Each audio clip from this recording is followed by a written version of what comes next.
Islamic ফাউন্ডেশনের মাধ্যমে এটার দায়িত্ব ছিল জাকাত আদায় করা।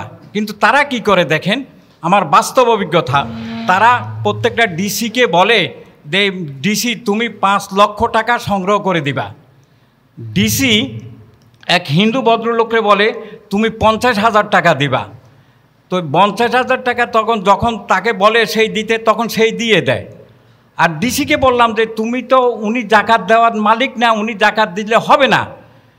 স্যার আমার তো চাকরি বাঁচতে হবে।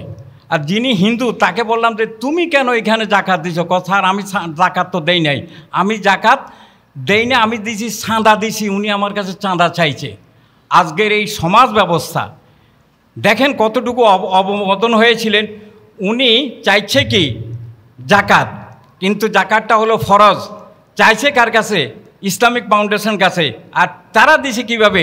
তারা দিছে ডিসিকে নির্দেশ দিছে যে তুমি 5 লক্ষ টাকা আমাকে আদায় করে দিতে হবে। আর সেই হিন্দু ভদ্রলোক থেকে নিয়ে আমাদের জাকাতকে অপবিত্র করে দিয়েছিল। এটা হলো সংশ্লিষ্টতা। একটা কথা জানেন, আমরা এটাকে অন্যরকম দেখি। দেশে কয়েকটা প্রতিষ্ঠান আছে, যেমন সিজিএম আছে, জাকাত কালেকশন করে, আঞ্জুমানে মফিজুল ইসলাম আছে, মাস্তুল ফাউন্ডেশন আছে, সবাই জাকাত কালেকশন করে এবং জাকাত দেয়। আর আমরা জাকাত কালেকশন করে 2020 সন থেকে করোনাকালীন সময় আমাদের খুব একটা ভালো হয় নাই।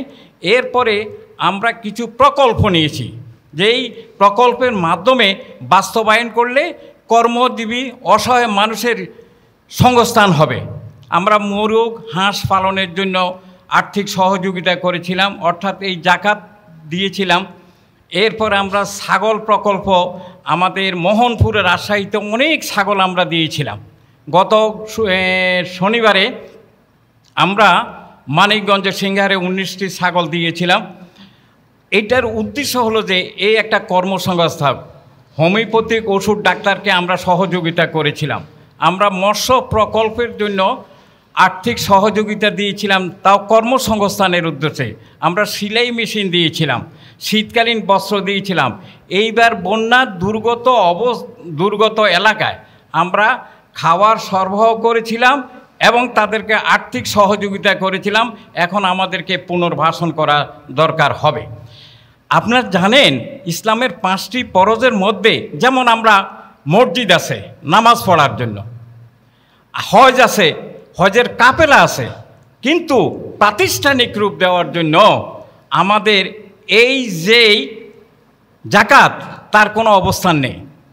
তাই আমরা চিন্তা করছি যে এটাকে যদি প্রাতিষ্ঠানিক রূপ দেওয়া যায়, অর্থাৎ আপনি জাকাত দিতে হবে এই কারণে যে জাকাত আপনার না।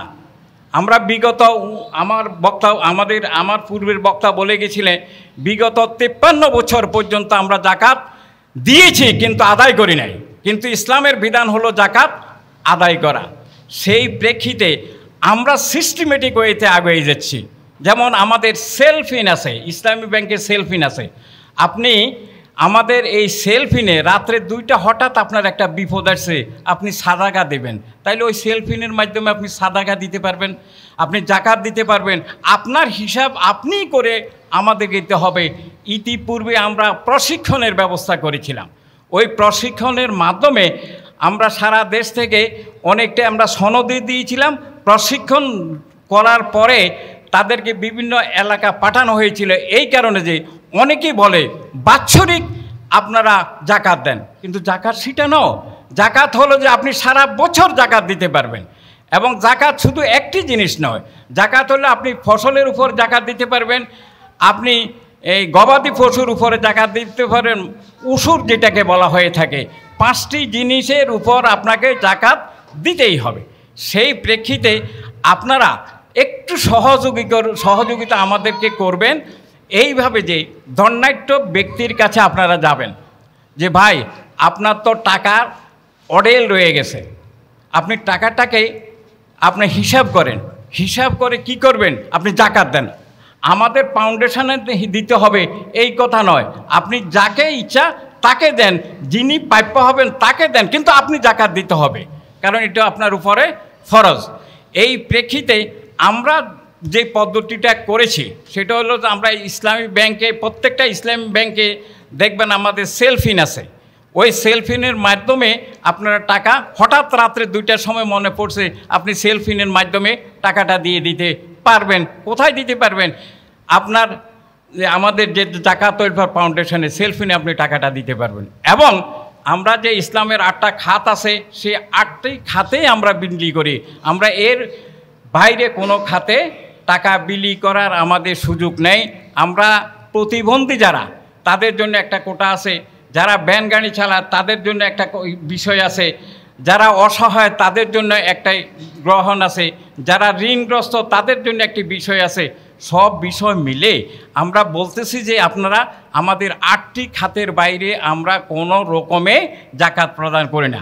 আজকে আপনাদের এখানে এসে আমার ভালো লাগলো এই কারণে যে আপনাদের এখানে ইয়াং বেশি এনার্জেটিক লোক আছে, যারা নাকি আমাদের এই কাজের সাথে সম্পৃক্ত হয়েছে এবং এই সাথে সম্পৃক্ত হয়ে কাজ করার জন্য আগ্রহ প্রকাশ করছেন। আর মান্নান ভাইকে আমি অসংখ্য ধন্যবাদ জানাই। উনি এই বয়সে যে কথাগুলো বলেছিলেন সর্বজন স্বীকৃত এবং উনি খুব আলেম মানুষ, লেখাপড়াও জানে, প্লাস সামাজিক মানুষ। তার কথাগুলোকে যদি আমরা আমলে নিই, আমাদের আর বিকল্প কিছু করতে হবে না। আপনাদের সবার সুস্বাস্থ্য কামনা করছি। আগামী দিনে জাকাত ওয়েলফেয়ার ফাউন্ডেশনের সাথে আপনারা একাত্মতা ঘোষণা করে অসহায় মানুষের মাঝে এই জাকাতের টাকা বিলি করবেন এবং সংগ্রহ করবেন, এই আশাবাদ ব্যক্ত করে আমার বক্তব্য শেষ করছি। আল্লাহ হাফেজ।